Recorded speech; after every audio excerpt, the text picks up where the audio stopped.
Hari Om everyone, welcome to this class on Pradesh Sar. We are looking into the fourth class by now. So we'll start with the chanting first. I'll chant at my end, you can chant at your end.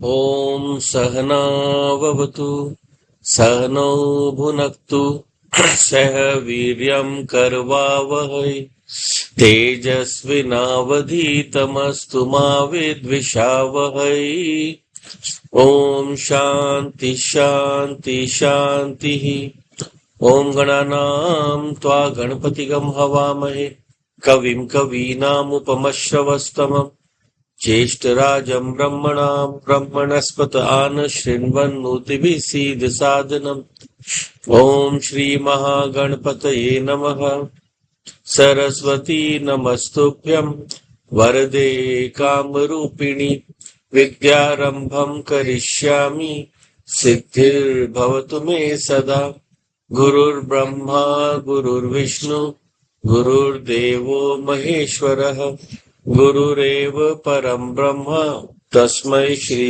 गुरवे नमः तस्मै श्री गुरवे नमः.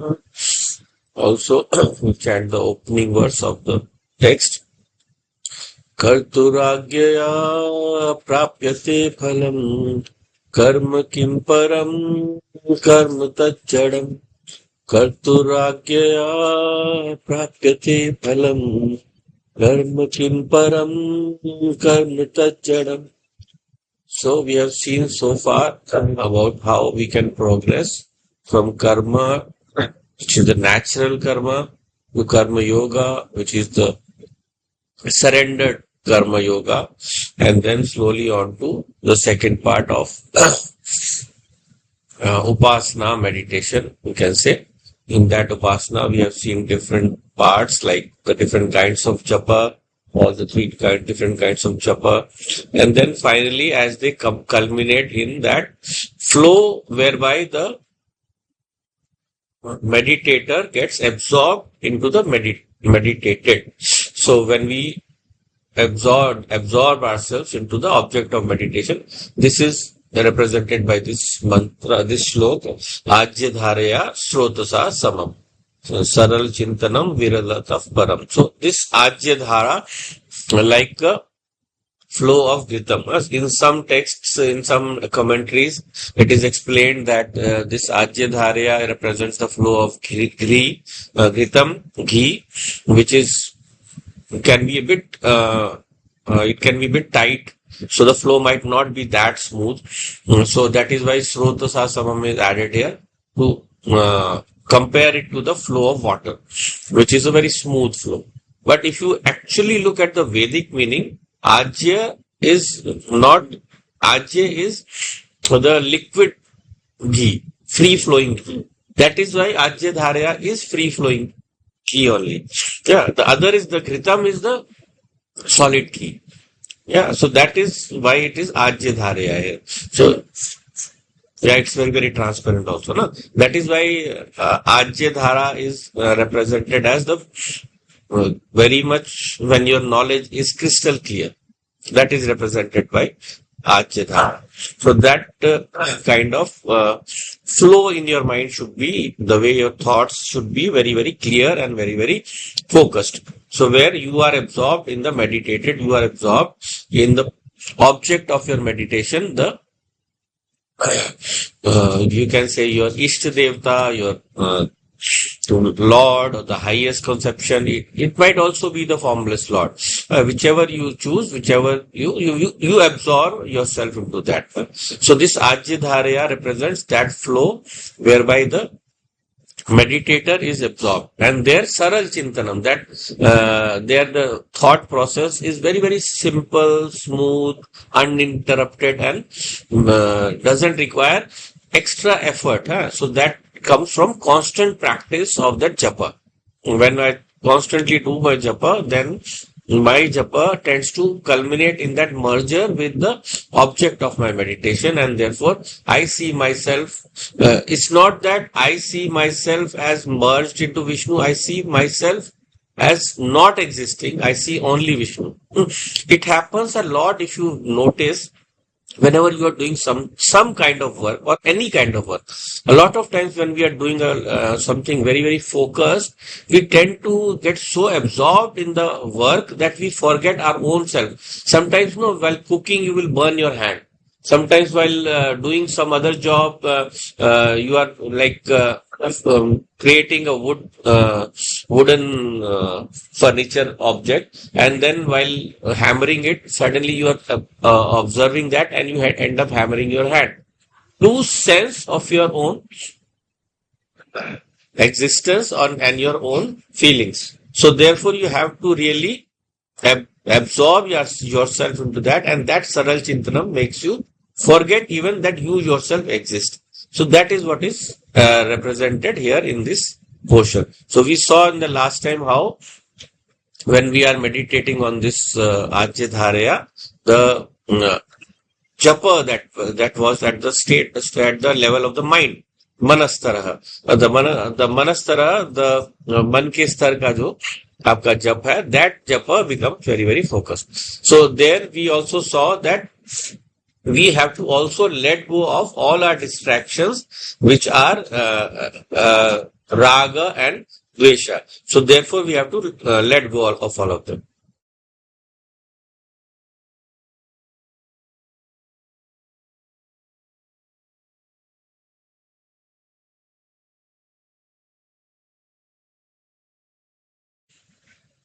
Sorry.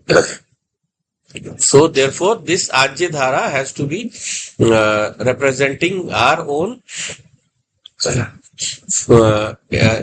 giving up of all the raga and dvesha which interrupt us. So when the mind gets away from the objects that it is focused on, it can then it usually like wanders among, you should say, not focused on, when it wanders from there to the next level of the highest reality, Paramatma, then in that Paramatma Dhyanam, we have to let ourselves get absorbed, and that is Ajyadharya. So therefore, when we let go of this Raga and Dvesha, then in Sare Rag Dvesh ko chhodne par, when we let them go, we have to do two things.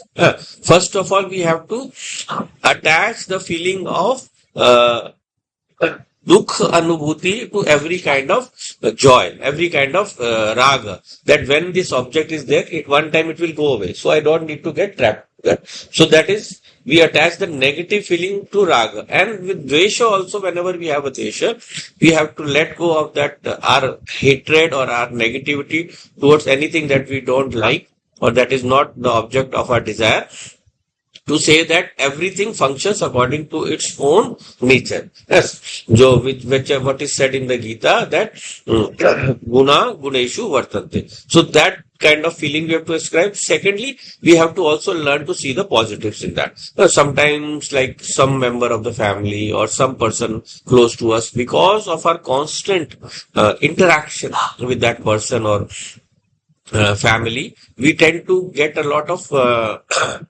negative times, and we tend to remember only those negative times. So in that, we have to focus back to the good times or the goodness in that person. We can see that the person is in other senses otherwise a good person. So that way we have to let go of our raga and dvesha so that we can focus on Paramatma Chintanam, because Paramatma Chintanam is what? It is seeing the Lord in every being, right? So therefore, when we let that feeling overwhelm us, seeing that Lord in all the beings, then our mind is flowing freely or smoothly through all the beings, because I am not letting my raga and dvesha, my hatreds, my likes and dislikes to interrupt my sense of vision, my vision of seeing the Lord in everything. And therefore, because of that oneness, because of that feeling of non-difference from everyone, I am able to see the Lord behind all the beings in the universe, right? My mom used to say, whenever she says this many times, that whenever someone comes in front of you, whom you do not like, or someone who you do not get along well with, then bring your Lord in between. So that you see the Lord only, don't bring that person in front. In between, you bring the Lord. So when you see that image of the Lord, you tend to impose or superimpose that image of the Lord on that person. And therefore, I am able to then see my Lord in all beings. You must have seen, if you have read some of these books by Gita Press also, or some other religious books, where the picture is shown of Lord Krishna in all the objects. Because you'll see Krishna's figure being drawn on the tree, on the leaves, on the Gopal Balas, on the cowards and so on. So everywhere that picture is shown. So that is in essence seeing the Lord in everything, not just as a form, but as the essence. As essence. He is the essence of all the universe. Everything that is there is His only. So that is the time when we are totally devoid of the ego. The ego takes a back burner, goes to the back burner. It is going to rest, and that ego does not then bother us, or it doesn't let us get into our own insistences, our own sense of doership, our own sense of belongingness or ownership. So karta, bhokta, all of them slide away. So then we move on to the next verse.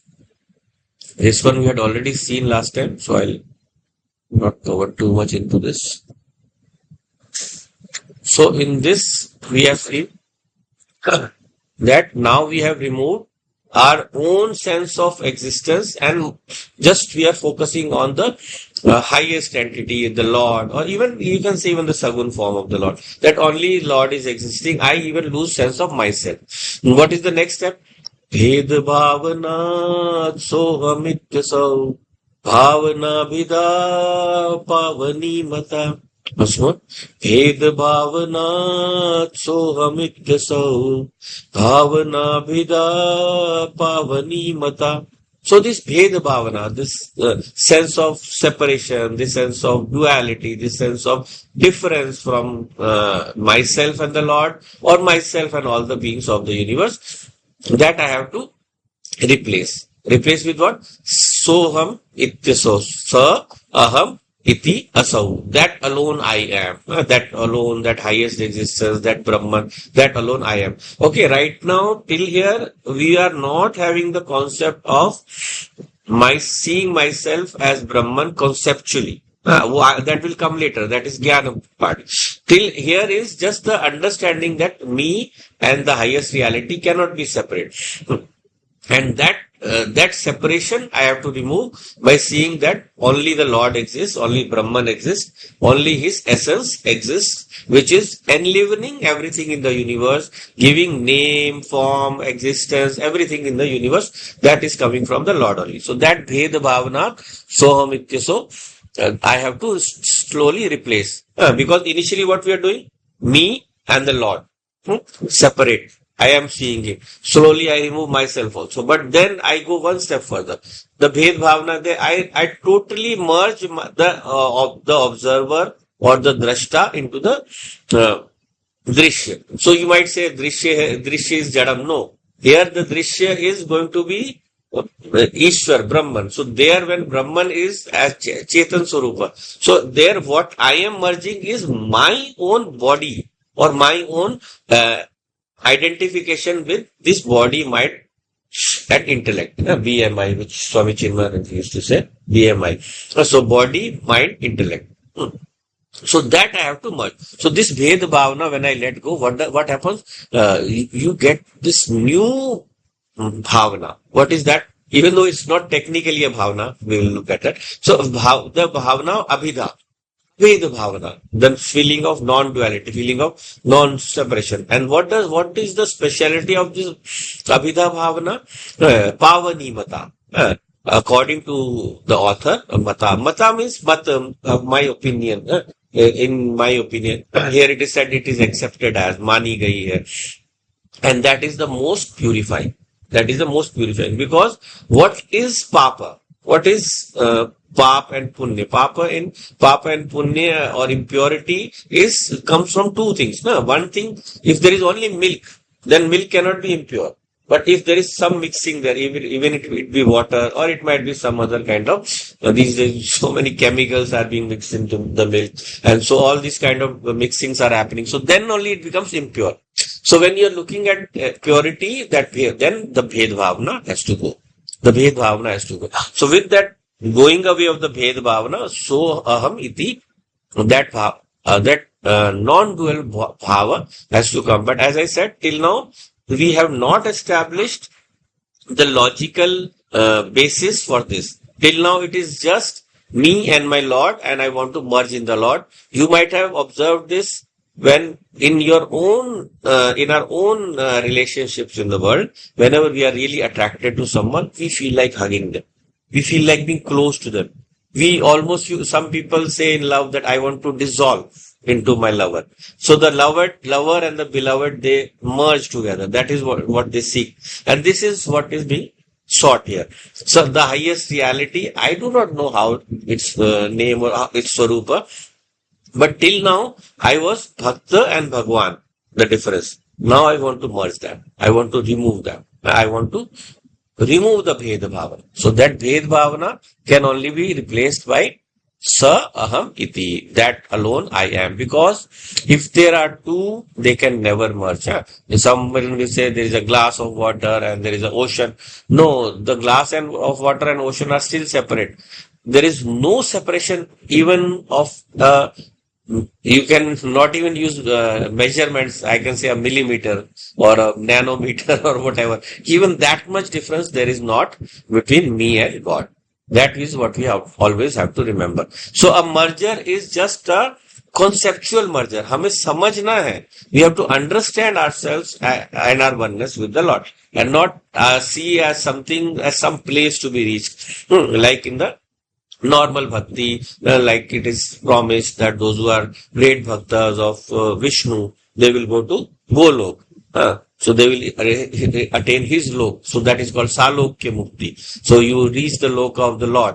A lot of bhakti saints, they praise that only. They say, I don't want liberation. I want to be always in the service of the Lord. So that is also a very beautiful thought. But the higher than that, of course, Pavani Mata, the most purifying is this Abhidha Bhavana. So I don't have to get into any sense of separation of myself with the Lord. As long as the separation is there, then I am in Upasana mode. Then I am not in jnana mode, or I'm not in the mode of reaching the union. Abhi tak main separate hu. So because of that, Upasana, initially what I have to do, I have to increase my capacity of being focused. I have to increase the capacity of standing still or sitting still, focusing, meditating. I have to develop good qualities, Devi Guna, that is called. In the 17th chapter of the Gita, there is a whole list of Devi Guna, the good qualities that we all have to develop if we have to go on this path of spirituality. So initially that has to be there, because what will that impurity do? It will take you away. It will take you away from what normally you are focusing on, and it will take you to your raga dvesha. So therefore, that capacity to stand by the side and witness myself as separate, my body as separate, my mind as separate, that is called tatastha. That is that has to be developed. I can stand at the side and watch the movement of the mind, body, intellect. So that is what we call the first capacity that we have to develop, pratham samarthya. And the second one is that whenever we do this upasana, then with that upasana, my mind becomes so strong that it is able to let go of its own feeling of primariness. मन सबसे आगे है, वो हम उसको छोड़ने को तैयार हो जाते हैं. I am able to let go of even my mind's existence. That will come a bit more detail in later. So therefore now I am ready now for Shravan, Manan, Nididhyasana, the practices for gaining knowledge. So therefore the culminations. The first point is when I can stand separate and I can observe what is happening. as a witness only. मैं दृष्टा हूं, मैं देख रहा हूं. And second is I merge myself into the दृश्य, उसमें मिल जाता.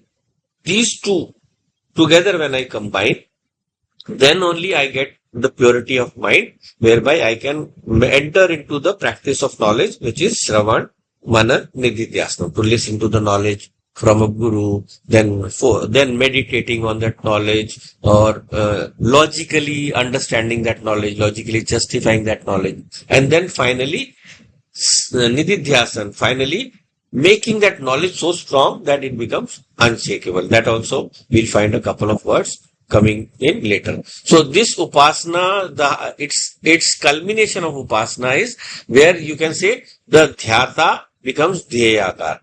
So the meditator becomes one with the object of meditation. The object of meditation here is not an object. It is the Lord.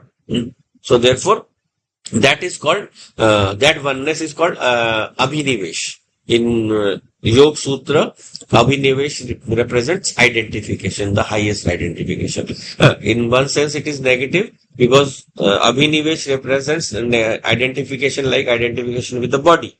But this identification is a higher identification. So this Abhinivesh and this Drashta Bhav, these two when I can combine, then I am ready for the higher pursuit. So when I get into that, then this Dvait, this duality, its existence starts to melt away.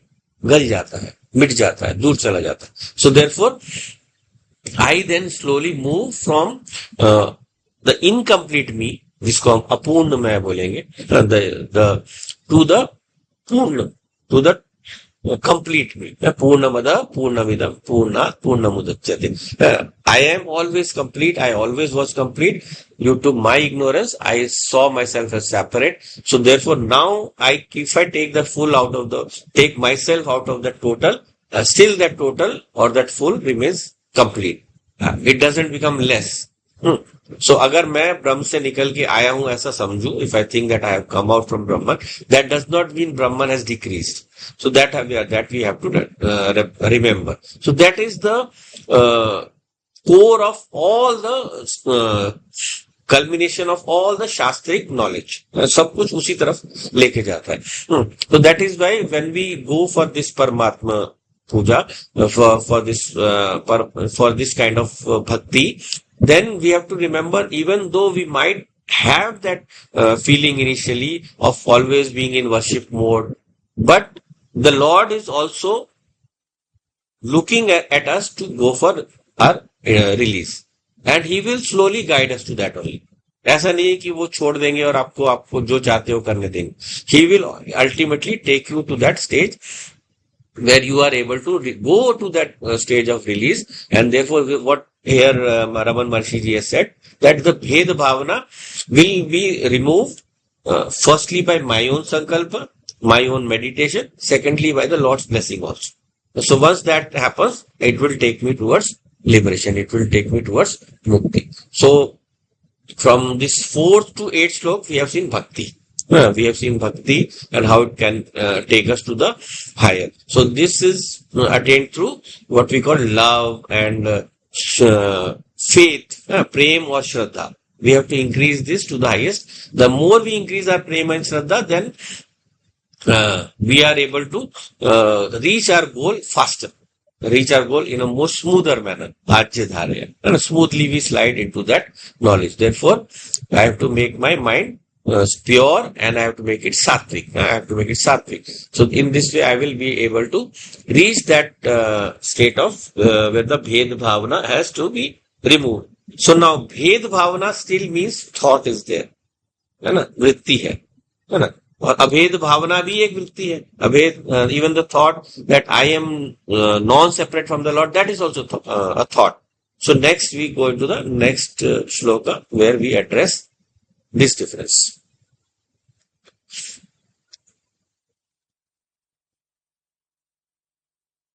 So, भाव शून्य सद्भाव सुस्थिति भावना बलात् भक्तिरुत्तमा.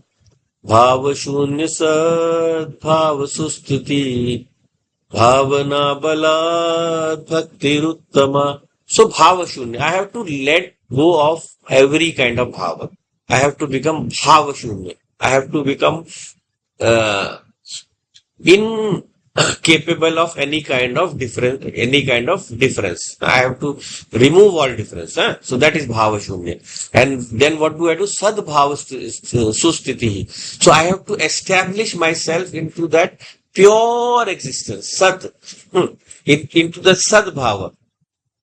And sustiti, not just sthiti, susthiti, uttam sthiti, sundar sthiti. I have to be very, very beautifully and totally and completely. So the word here given is samyak.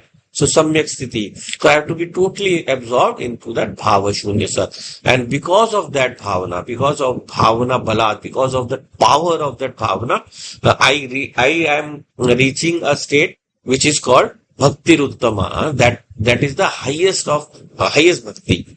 सबसे श्रेष्ठ भक्ति वही है जहां मैंने अपने आप को भाव शून्य कर दिया. So initially we are bound by some kind of भाव और the other, even to the point of when I'm saying sa aham iti, soham iti asom in the last shloka. But here we have to now let go of that bhav. हमें उस भाव से भी ऊपर उठ जाना है, because that bhav shunya is going to be now the main focus of my remaining journey. This is still upasana. So in upasana, I have to reach for the part where thoughts have to be given up. So that will be taken care of in two methods. One is the yogic method, what we call Ashtanga Yoga, and the other is the knowledge method. So this is the middle part of the text. Even though it is not technically or by number, it is not the middle part. This is the ninth verse. Yeah. So this is 30 verses, but 9 to 13 will cover Ashtanga Yoga, and then from 13 to 30, all the remaining verses about Jnana. So now Bhava Shunya Sat, Bhava Stuti, Susthiti. So this Bhava Shunyata that is there, I have to take, and I have to now move forward with the Bala or the Shakti or the power that I have attained through Abhed Bhavana. उस अभेद भावना से हम आगे बढ़ सकते हैं. When we do focus on any mantra, let's say it may be something simple as the highest Om, or it might be something simple as some of our Ishta Devta, Om Namah Shivaya, Om Namo Bhagavate Vasudeva. So when we do that, it gives us a lot of strength. People, when they use that mantra, they see that mantra everywhere. They see that written on different places. It appears magically in different places, and it becomes the cornerstone of their being. There is nothing else that is now more important to them. So their primary importance is that only, right? So like, if there is a child, and he will call his mother mom or ma or in Hindi, whatever. So there. But let us say that he goes to school and his mother is also the teacher there. So he will have to slowly learn to call her teacher. He'll have to learn to call her ma'am. So that is how. And that will be contrary to his normal practice. It will be contrary to the way he normally behaves. So to do that, he will require a lot of practice and effort. Otherwise, he will get some scolding. His mom will say, you can't call me mom in front of the class. So therefore, same way we also have to do that with the bhavana balat, with the practice. Whenever we practice, then we slowly develop that. We learn to make that separation of ourselves as that ignorant being who was running around in the samsara or running after the objects, to the one who looks now only as Ishvara as his only support. वही मेरा सहारा है ना. So that is the state, and slowly then to the state of Abhed Bhavana. So we saw earlier, like Paramatma, we have Abhed Bhavana with that. Now we are now dropping that thought also. वो वृत्ति को भी छोड़ रहे हैं. So because of that, we need for that a lot of effort, a lot of practice. You can say, like in respect to Shastra, we need faith in the Shastra and the Guru. faith in the Shastra and the Guru. So sometimes the Guru is physical, sometimes the Guru is the Lord himself. And so it depends. So wherever, whatever be the strength of our convictions and the strength of our feelings, according to that, we get the Guru. Initially, I can only get something from a physical Guru, but later even that is not needed. So that will require a lot of sadhana, bhakti, and inner purification to get the Lord as the Guru. We have seen so many cases and so many stories in the Puranas, like Prahlad. No, Lord was directly, no one taught him. किसी ने उनको नहीं सिखाया. He learned something in the garbha, in the womb, from the stories the saints were telling, Narad ji and all. But later on, the kind of knowledge that he had, that could only come from Ishvara only direct, right? So therefore, that has to come with that Shraddha. And then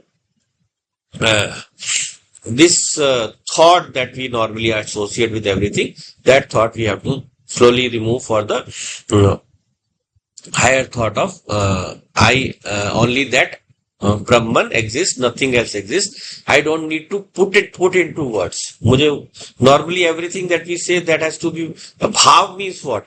Bhav means it is from one person to another, or one entity to another.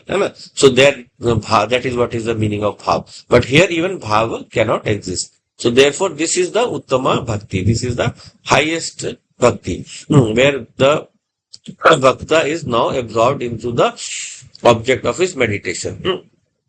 So because of that, earlier we were striving for purity. हमारे में शुद्धता आ जाए. Now that worship itself starts to make us purer.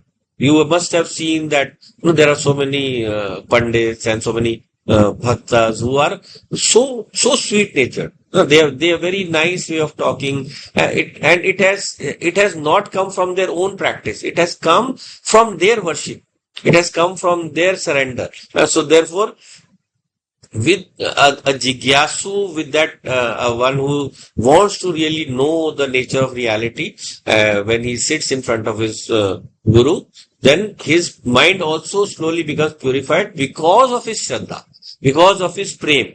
And therefore, the path towards knowledge becomes more easy. It becomes more efficient or capable. And that Jnana Avastha here is called Bhavashunya. Bhavashunya means Vikalpa Shunya, without any kind of Vikalp means like you get an option, one option or the other. So that we have to remove. So this Abhidha Bhavana, when we turn into the feeling of the Lord only existing, then we can slowly start to discover where I have to find that oneness. वो कहाँ पे है? So that will come in the next shloka.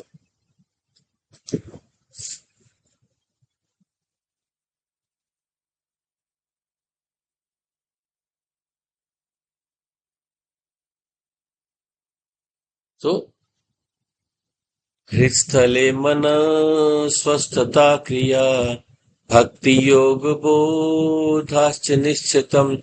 तो हृत्स्थले, I have to merge my mind, manaha, into the hridayam. So hridaya represents the center of consciousness, and other meanings also will come to. And establish in what? Swasthata kriya. In when my situation is in myself only. I am not establishing myself into some different reality. I am establishing myself into my own reality. And that is called the state that is reached through all the different sadhanas. So bhakti, yoga. Yoga here is Raj Yoga, or the yogic meditation, and bodha, the jnana. So Jnana, karma, bhakti. Kriya here is, kriya represents karma yoga, bhakti represents bhakti yoga, yoga represents Raja Yoga, which is the Patanjali Ashtanga Yoga, and bodha represents Jnanam. So all of these are here, Maharishi is saying, is they all reach the same goal. It is not that you will reach a different goal through any of them.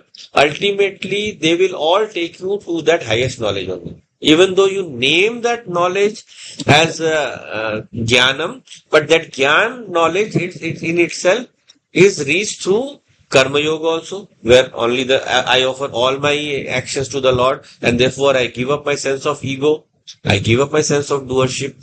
So, like in Gita, Bhagavan says, no, karmani vadhikaraste ma peleshu kadachana. Offer all your karmas to me.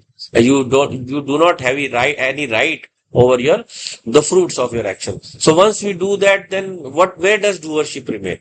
And ultimately, liberation is what? Removal of doership. So that can come through karma, that can come through bhakti yoga, where I leave all the doership to the Lord. वो भी तो एक ही बात होगी, है ना? And that can come to योग sadhana also. What is yoga? Yoga is yogascha chitta vritti nirodha. That is the first sutra of Yoga Shastra. So chitta vritti nirodha, by chitta vritti, I completely merge my thoughts into that higher thought.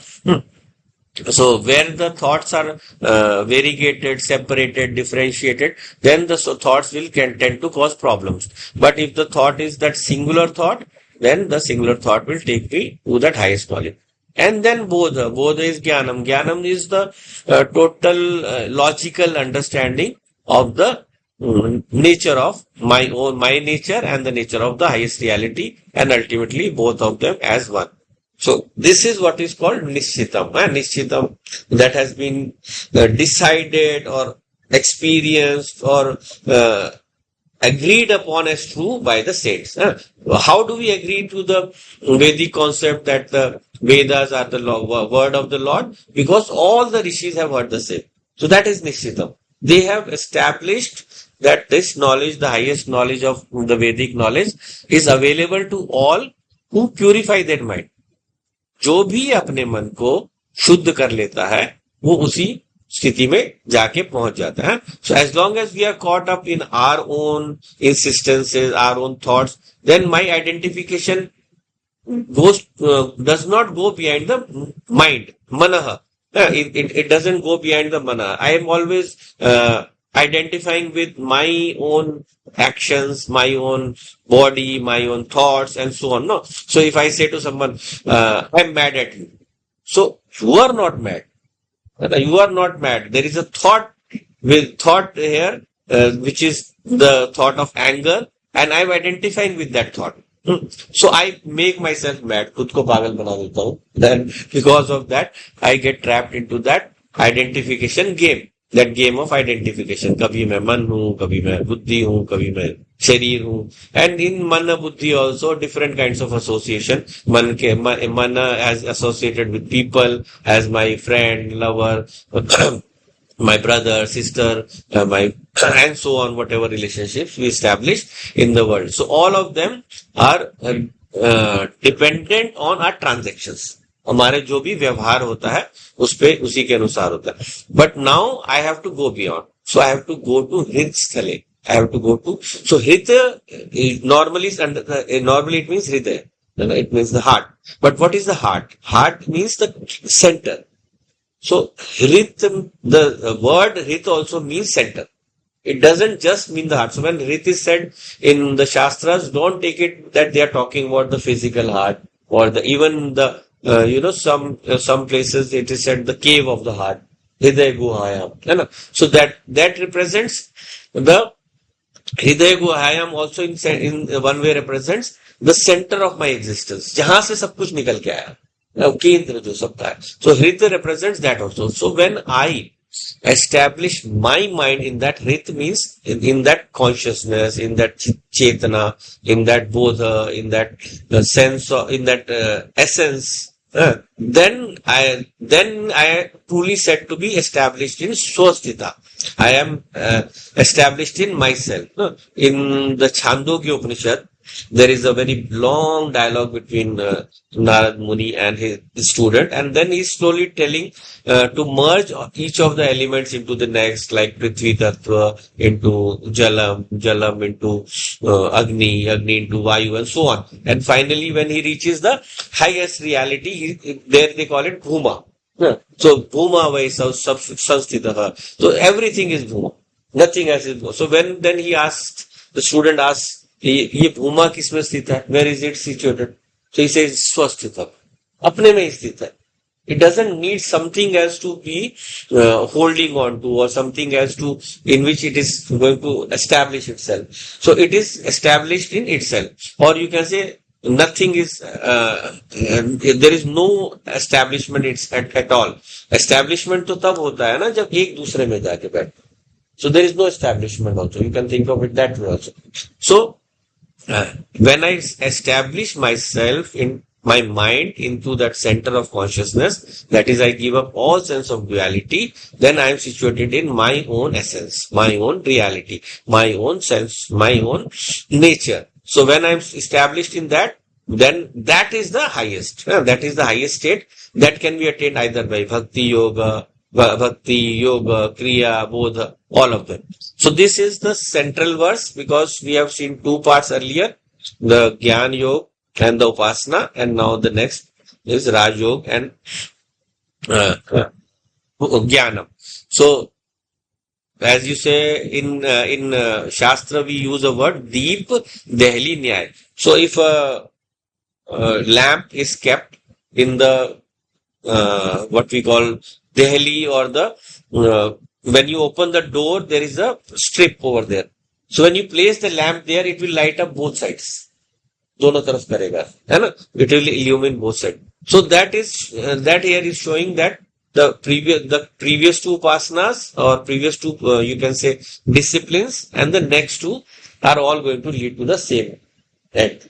वो एक ही अंत की ओर लेके आएंगे. So that hritstale mana swasthata kriya represents when I establish my own nature or my own sense of reality into that supreme consciousness, then that is the situation, that is the state that will be reached by me if I go the path of karma yoga, if I go to the path of upasana, or if I go to the upcoming other two, which is the Raj Yoga and the Gyan Yoga. So this is something that will be established by all the pramanams, all the different kinds of scriptural sentences. They will establish this only in different ways. Kahi kuch, like I gave you the example of Chandogya Upanishad. So in Chandogya also, it is established through a new word, Bhuma. That word is not used anywhere else. It is unique to that. So different ways, because everyone has a different mindset.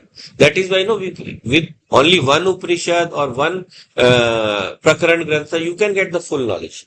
Ek se hi ho jayega. But why do we study so many different? Because everyone has a different way of understanding things. So they all give different ways of reaching. Like if you have all heard of the story of the elephant and the 6 blind men. So the 6 blind men, they all explored the different parts of the elephant, and they think that the elephant is that only. So the one who touches the ear says the elephant is like a fan. The one who touches his legs says the elephant is like a pillar. The one who touches his stomach, he says it's like a hill, a mountain, and so on. So therefore, all of them have their different conception. So the whole reality, that ultimate reality, it reveals itself to us in all different ways, and that is captured by the different Upanishads and different Granthas. So that is what is being said here, that all 4 margas are going to take into the same ultimate goal, which is Swasthiti, Swastha. Swastha also means what? Healthy. Healthy. So what does healthy mean? Healthy means that I am not bothered by any outer disease or impurity. So I am situated in myself. Nothing from outside is bothering me. That is swastha. So here swastha also means the same. So when I see myself into that in the hrita, I establish the mind in that hrita. I establish the mind in that inner consciousness. Then that consciousness takes me to the point where all the non-sentient world I remove. So where does the non-sentient world start from? It starts from all the objects outside, है ना? जितने भी बाहर की चीजें दिख रही है, and then slowly to my own um, identification with this body, mind, etc. All are non-sentient. No? My body also, when I'm sleeping, it is not moving, non-sentient. Mind also, when it's gone into the deep sleep state, it is non-sentient. Intellect also, same way. So all of these I have to uh, remove from myself from and establish myself where? In that swasthita, in that kendra, in that hridaya, in the hridayam. So that rhythm is what we call susthiti, that full and total and complete absorption in that what we call the atma ekatva bodha. वो जो आत्म एकत्व बोध है, that is we attained in this way. So till now, again, always remember, this is still a upasana. It is still a practice. It is still a spiritual practice. We'll examine the other things later on, the logical facts later on. So this uh, journey from going from thought to a higher thought. No, first we have the lower thought, lower identification. Then we go to higher thought. And then from that higher thought to the merger, to the oneness. And then finally even dropping that thought of merger and oneness. Even removing the concept that I have to merge somewhere. Because as I said, no, that when you merge somewhere, then there has to be some separation between you and your the where you are going to merge. So that concept I have to move past. So in this way, I reach the state of what we call samanvayam. I reach the state of removal of all kinds of doubts that come into my mind. Or in one sense, you can say nididhyasana. So that is what is being aimed for in this. So next we now move on to the next practice, which is pranayam, or you can say part of Ashtanga Yoga.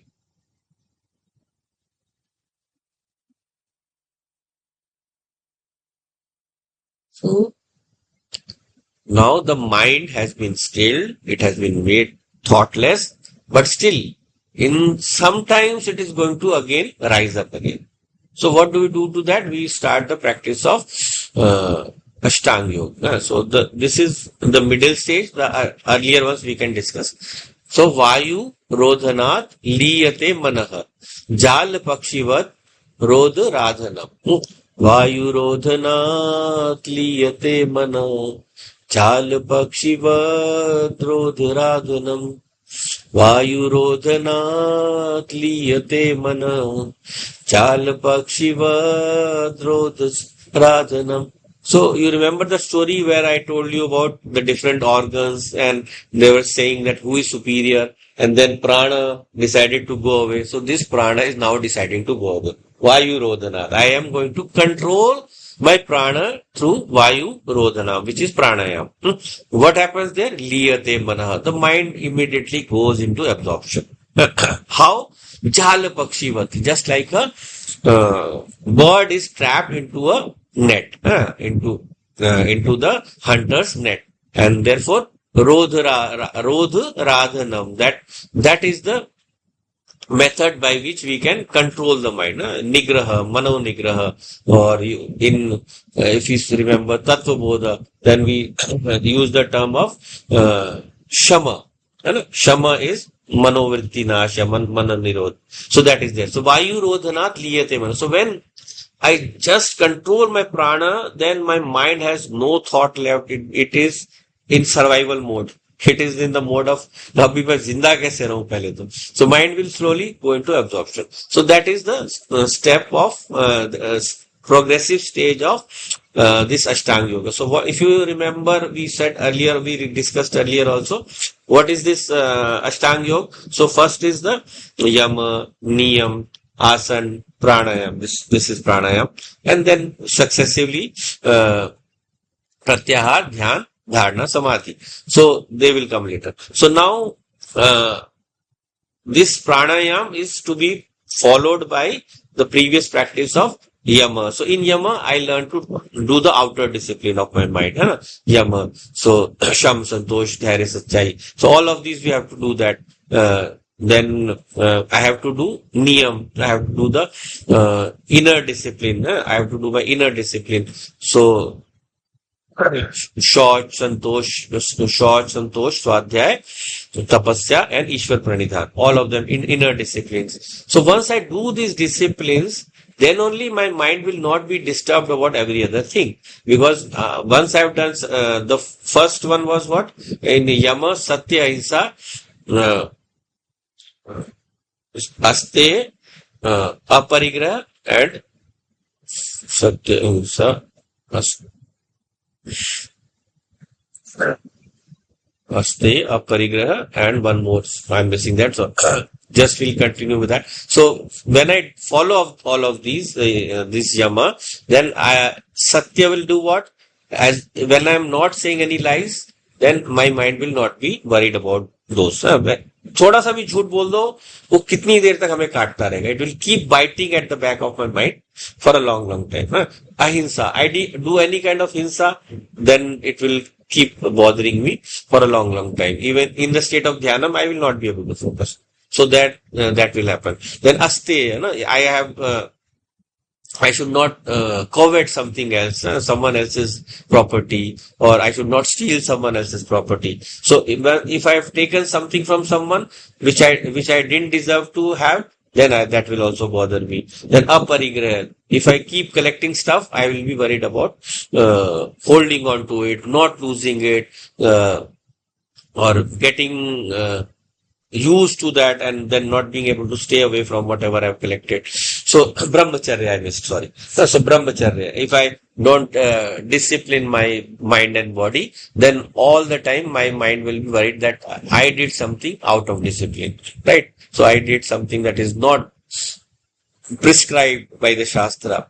So all of these yama, niyam also same way, no? Tapasya, Ishwar Pranidhan, all of these when I don't follow, then they will become a point of distraction or discrepancy in my life. So therefore my journey to the highest will be obstructed.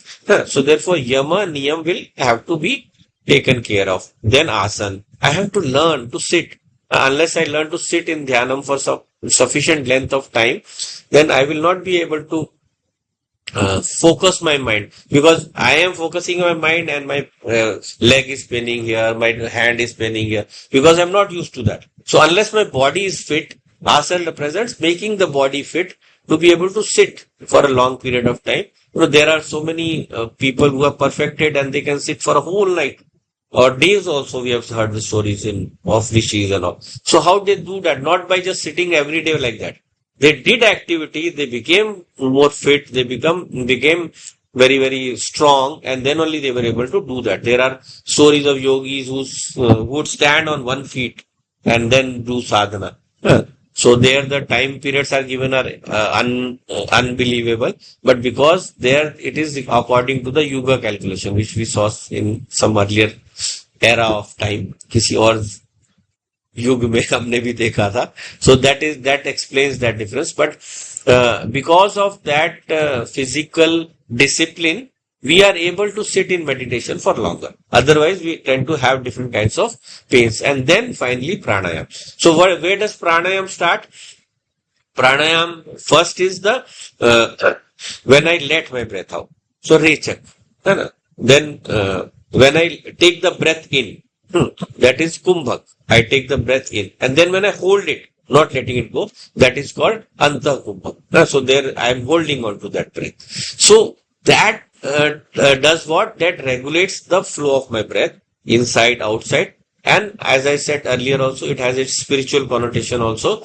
When I let the breath out, I am merging my whole being into the highest reality, into Brahman, into Ishwar, whatever.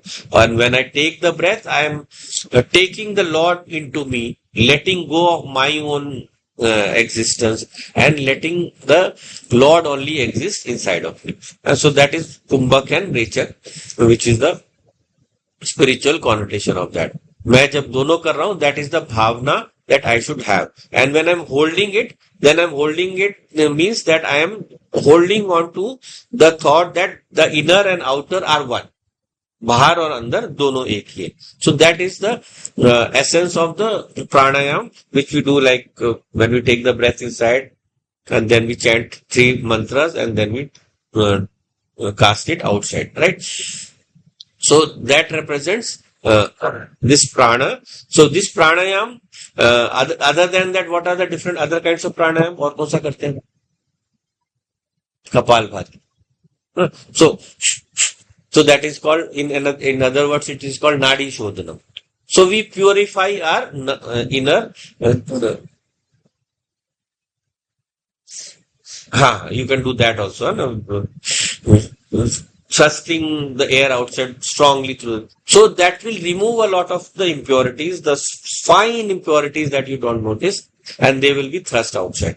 So because once that thrusting has been done, then I am able to hold my breath for longer. ज़्यादा देर तक हम रोक पाते हैं.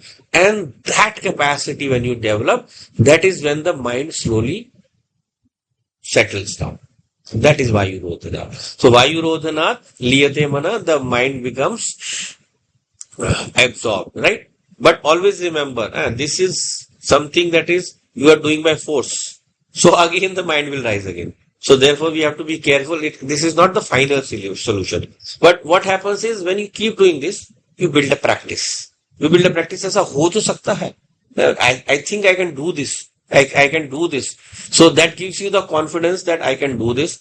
Later on, when you finally reach that stage where I am able to sublimate my mind, the word used is manonash. You cannot destroy the mind. Mind is not something that will be destroyed. As long as you are a being of this world, the mind is going to always remain.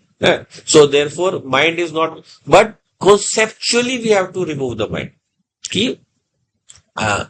Only reality is Atma. This mind is just a reflection, and it is just a reflecting medium through which the consciousness gets transmitted to the universe. So that is what is going to destroy the mind as something having independent existence. अपनी कोई सत्ता नहीं है मन की. That is Manonash. So that will come later on. So therefore, through the different Patanjali Yoga Sutras, Maharishi Patanjali, he has given us this process. He has given this process, starting from Yogascha Chitta Vritti Nirodha, and then finally into Ishwar Pranidhan, or getting into that absorption into Ishvara. And in the final part, the yoga, the Vibhuti path and the Samadhi path, the final two, we merge into that highest reality. तो वहां पे समाधि होगी. So in samadhi, nothing exists. Samadhi also two parts, savikalp and nirvikalp. So in savikalp, that is comparable to when I'm meditating on the Lord. That is savikalp. And then when even myself and the Lord both are not remaining, nothing remains, only the highest reality remains. So that is the nirvikalpa samadhi. So here now, till now we are looking at pranayam here. So pranayam is defined there as shvasya prashvasayoh gati vichcheda. I am controlling the speed or the movement of my normal breathing. Normal breathing is at a regular pace. I have to change that. If I change that pace, then something different happens. So therefore, when I have learned to control my mind through the different pranayams, then slowly, the mind settles down and it is able to move on to the stage where where the mind being gone, the mind being sublimated, the highest reality can express. Highest reality can show us its face. हम देख नहीं सकते. We cannot ever see the Atma, but we can conceptually understand. So that will come later. So today we will wind up for now, I think, because time is up, and then we can continue the next class. Om Purnamadav Purnamidam Purnat Purnamudachyate Purnasya Purnamadaya Purnameva Vashishyate.